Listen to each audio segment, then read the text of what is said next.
Welcome into New York Knicks Now by Chat Sports. I'm your host, Marshall Green. The NBA trade deadline has come and gone, and the New York Knicks made just one trade. We're going to break down everything that happened with the Knicks, as well as everything that happened across the NBA. I'm also going to give you my grade on the Josh Hart trade. I'll talk about some trades I would have liked to see the Knicks made, and also talk about a trade I am glad that the Knicks did not make. Let's start with the only trade that the Knicks made, and this was actually on the eve of the NBA trade deadline. The Knicks, they received Josh Hart, and they traded Cam Reddish, a lottery-protected first-round pick in 2023, as well as Fume and Ryan Arcidiacono. This first-round pick that comes from the New York Knicks is lottery-protected, which means if the Knicks pick conveys, that means that the Blazers will own the first-round pick if the pick, let me explain that differently. If the Knicks make the playoffs,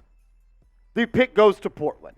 If the Knicks miss the playoffs, the Knicks keep their first-round pick this year, and then it turns into 4 second-round picks for the Portland Trail Blazers. I'm a huge fan of this deal, and it's because I'm a huge fan of Josh Hart. He 100% needs to be a more efficient shooter from the outside, shooting just 30% from three this year, but he really doesn't shoot threes like that, at least not this year. He's shooting just 2.2 threes per game, but if you go and look at what he did in the 2021 season, he shot 34% from three on 4 attempts. He's a career 34% shooter from downtown on 4 attempts per game, so he's an average shooter from three, but he does so many things on the basketball court that's going to make the New York Knicks better. He averages 9.5 points per game. He's the number 1 rebounding guard in the NBA, 8.2 rebounds. He's also a secondary and tertiary playmaker, 3.9 assists per game. You'll see him handle the rock in some pick and rolls. He's a guy that's also a one-man fast break. And did I mention he's going to step in and be the number 1 defender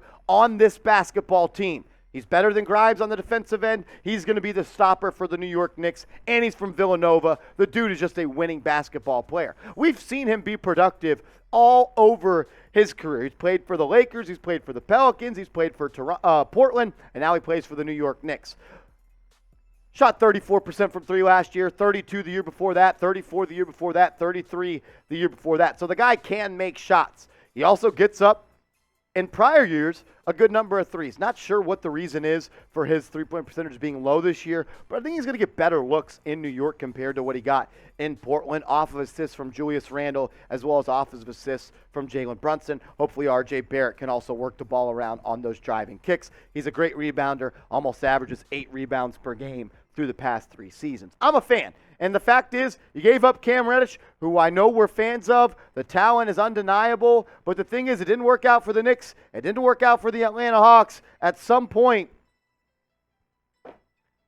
you got to just accept responsibility. Maybe it is on Cam Reddish. You give up a lottery-protected first-round pick that if it does not convey, it goes to 4 second-round picks. And you gave up Ryan Arcidiacono and Svi Mikhailuk.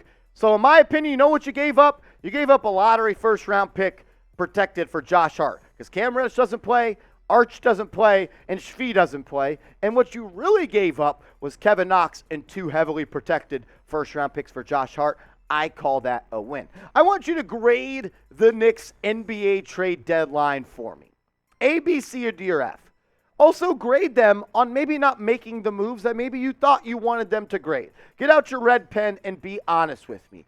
Grade the Knicks NBA trade deadline. A, B, C, D, or F. I want to hear from the real ones down in the comment section. I give it a B. I think this trade deadline is a B overall for the New York Knicks. I would give it a B+, but my only reason I'm not doing that is because Josh Hart has a player option for next year of $12.9 million.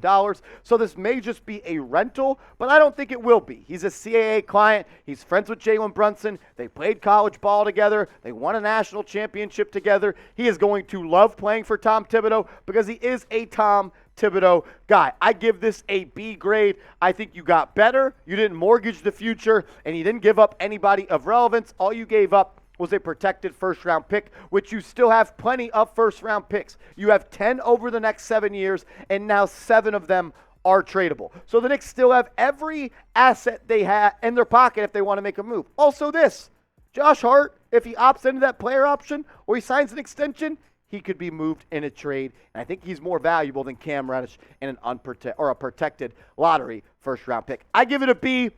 Also tell you a little bit on some moves I wish the Knicks would have inquired about. But first, I want to tell you about our proud sponsor here at Chat Sports, and that is Fume.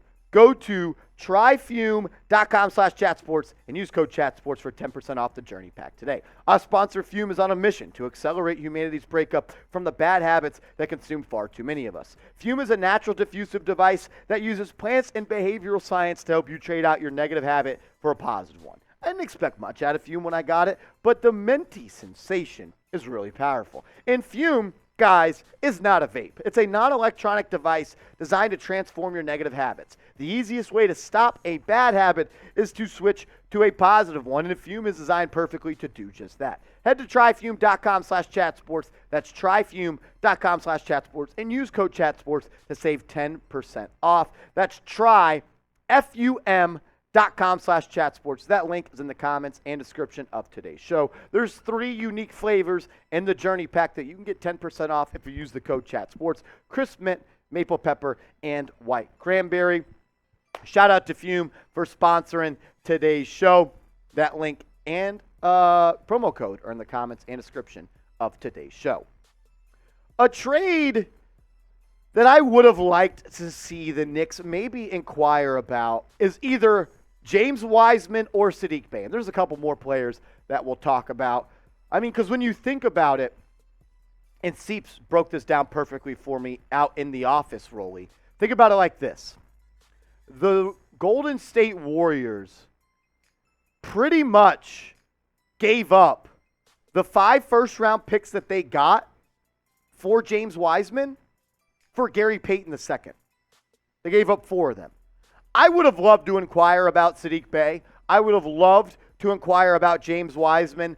The thing is, the Knicks kind of made their move before all the chips got to moving across the NBA. Once you traded for Josh Hart, Saddiq Bey wasn't as much of a priority. I would have liked him off the bench, a true small forward, small ball forward that you could have traded for. I would have loved to take a flyer on James Wiseman, but you didn't, and I'm not mad about it. But I do want to say this.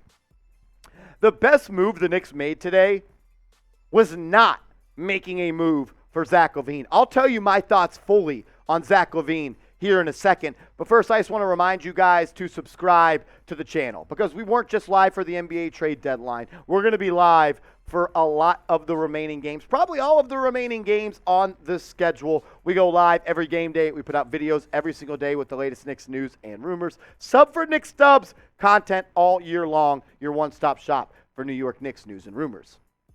Sometimes the best move you make is the move that you don't make, and I am glad that the New York Knicks did not trade for Zach LaVine. Those rumors were heating up all day long, and I am glad that they did not make that move. As good of a player as Zach LaVine is, I just don't know if the fit made all that much sense. And then there were reports coming out that Chicago wanted Quentin Grimes, and I would never in a million years trade Quentin Grimes for Zach LaVine.